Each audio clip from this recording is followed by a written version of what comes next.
नमस्कार दोस्तों, एक बार आपका फिर से स्वागत है हमारे यूट्यूब चैनल वीर तेजा नर्सिंग न्यूज़ पर।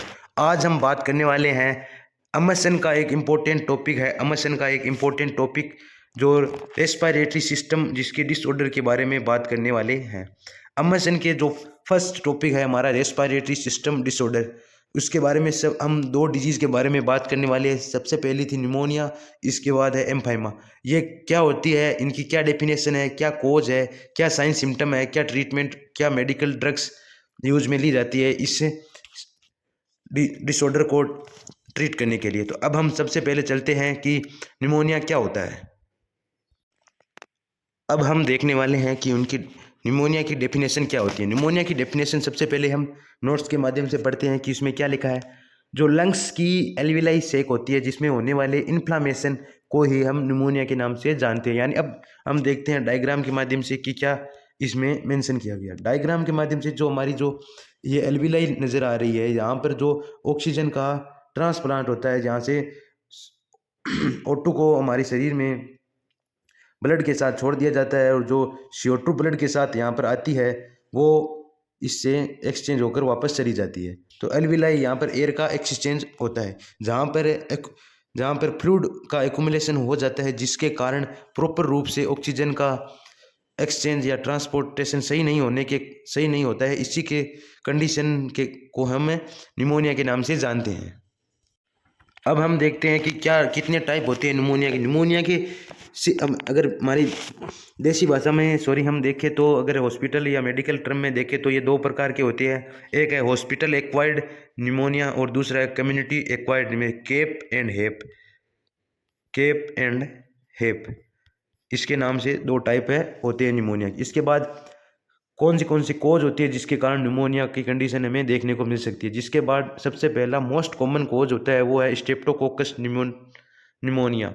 जो इसके नाम में ही निमोनिया छुपा हुआ है, जिसके कारण हमें ये मोस्ट कॉमन कोज है निमोनिया की। इसके बाद है स्ट्रेप्टोकोकस एरियस, ये हॉस्पिटल से हमें एक्वायर्ड होता है। इसके बाद है स्ट्रेप्टोकोकस इन्फ्लुएंजा टाइप बी होता है। इसके बाद आता है virus, influenza virus, adenovirus and corona virus. इसके बाद आता है आपका जो फंगाई होता है, और इसके बाद आता है आपका रिस्क फैक्टर कौन से जो आप सबसे पहले तो ये 65 ईयर प्लस एज के पेपर में देखने को मिल सकता है।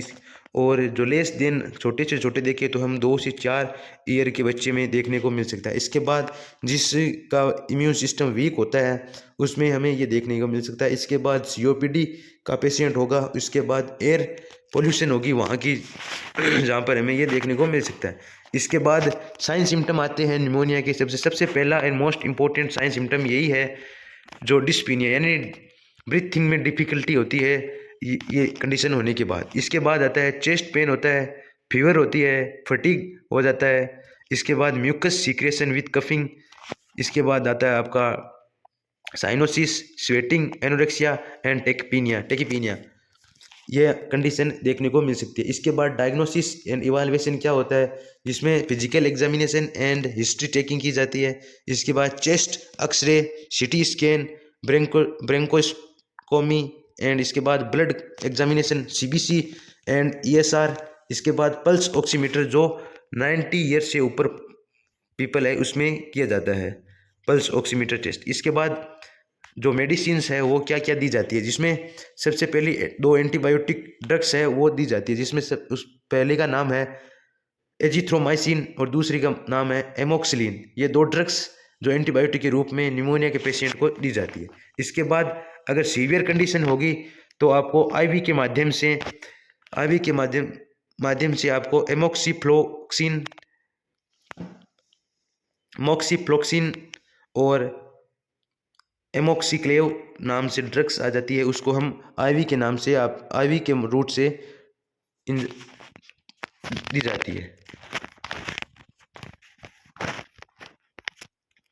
इसके बाद आ जाता है आपका जो एंटीवायरल ड्रग्स होती है वो कौन सी होती है, जिसमें सबसे पहली ड्रग्स का नाम है जुनावीर और दूसरी का नाम है एसिलक्लेविर ड्रग्स होती है। इसके बाद जो ब्रोंकोडायलेटर ड्रग्स होती है वो दी जाती है, जिसका नाम है आपका डेक्सामेथासोन ड्रग्स नाम से आती है, वो दी जाती है। इसके बाद एंटी पायरेटिक ड्रग्स यानी यो पीसीएम या पैरासीटामोल आपको दी जाती है। इसके बाद नर्सिंग मैनेजमेंट क्या होता है, सबसे पहले तो आपको सीक्रेशन को रिमूव करने के लिए कफिंग और डीप ब्रीथिंग के लिए मोटिव करना होगा, यानी जो सीक्रेशन है उसको रिमूव करने के लिए पेशेंट को डीप ब्रीथिंग यानी लंबे सांस लेने के लिए उनको मोटिव करना पड़ेगा, मोटिवेट करना पड़ेगा।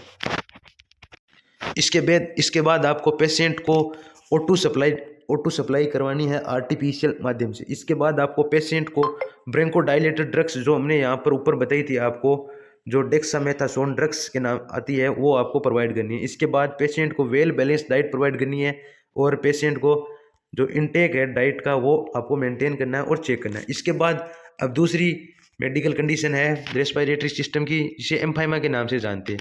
इसमें क्या होता है, इसमें जो पस कलेक्शन इन प्लूरल कैविटी, यानी जो ये लंग्स है जो इस लंग्स की हम सबसे पहले एक लंग्स बनाते हैं, आपको दिखाते हैं। ये लंग्स है, ये मान लीजिए एक रफली तरीके से हम लंग्स बना दिए। लंग्स में जो ये आपकी प्लूरल कैविटी है ना, ये प्लूरल कैविटी, सॉरी एक बार रुकना, यहाँ पर हम प्लूरल कैविटी, जो प्लूरल कैविटी है जहाँ पर पस का कलेक्शन हो जाता है, पस कलेक्शन हो जाता है, इसी कंडीशन को हम एम्फाइमा के नाम से जानते हैं। इसके बाद इसके क्या क्या कॉज होते हैं, सबसे पहला बैक्टीरियल इन्फेक्शन या बैक्टीरियाई कॉज होती है, इसका नाम है ई कोलाई बैक्टीरिया। ये एक मोस्ट इम्पोर्टेंट बैक्टीरिया है जिसके कारण एम्फाइमा की कंडीशन या प्लूरल इफ्यूजन की कंडीशन देखने को मिलती है। इसके बाद वायरल इन्फेक्शन इन्फ्लुएंजा वायरस, इसके बाद चेस्ट इंजरी हो रखी हो तो देखने को मिल सकता है। इसके बाद upper and lower respiratory tract infection हो रखा है तो देखने को मिल सकती है। इसके बाद आपको डायफ्राम इन्फेक्शन हो रखा है तो ये देखने को मिल सकती है। इसके बाद अब हम देखते हैं कि इससे कॉमन साइन सिम्टम क्या होते हैं, जिसमें सबसे पहला फीवर, ड्राई कफ और डिस्पीनिया या डिफिकल्टी या shortness of breathing and chest pain, excessive sweating, ये देखने को मिल सकती है। इसके बाद आपको डायग्नोसिस टेस्ट या इवाल्युएशन क्या करना होगा, इसमें सबसे पहले physical examination and history taking करनी होगी, chest x ray, CT scan, blood examination. इसके बाद मेडिसिन्स कौन कौन सी प्रोवाइड करनी पड़ेगी पेशेंट को जो एम्फाइमा की कंडीशन से जूझ रहा है, जिसमें सबसे पहले आपको एंटीबायोटिक ड्रग्स एजिथ्रोमाइसिन, इसके बाद आपको एसिलोवियर एंटीवायरल ड्रग्स है जो देनी होगी। इसके बाद एंटीपायरेटिक ड्रग्स पैरासीटामोल आपको देनी होगी। इसके बाद anti allergic drugs Avil and cetirizine नाम से आती है, उसको देनी पड़ेगी। इसके बाद हम देखते हैं कि मेडिकल मैनेजमेंट क्या क्या करना पड़ेगा, जिसमें सबसे पहले आपको पेशेंट को हाई फ्लावर पोजीशन देनी पड़ेगी, यानी जो ये बेड है आपका तो ये पेशेंट लेट रखा है तो आपको पेशेंट को जो ये हाई फ्लावर पोजीशन है, यानी कुछ इस प्रकार की पोजीशन आपको देनी पड़ेगी पेशेंट को। इसके बाद अगर रखा है पेशेंट को आर्टिफिशियल रूप से आपको ऑक्सीजन सप्लाई करनी होगी।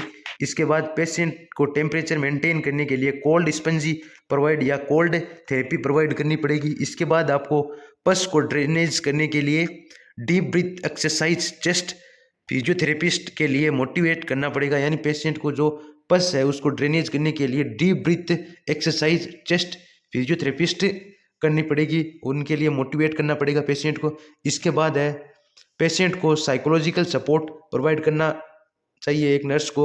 इसके बाद पेशेंट को न्यूट्रिशन से रिलेटेड अच्छी और हाई न्यूट्रिशन डाइट प्रोवाइड करनी चाहिए। अगर आपको ये वीडियो अच्छा लगे तो अपने दोस्तों के साथ शेयर करें और चैनल को सब्सक्राइब करें।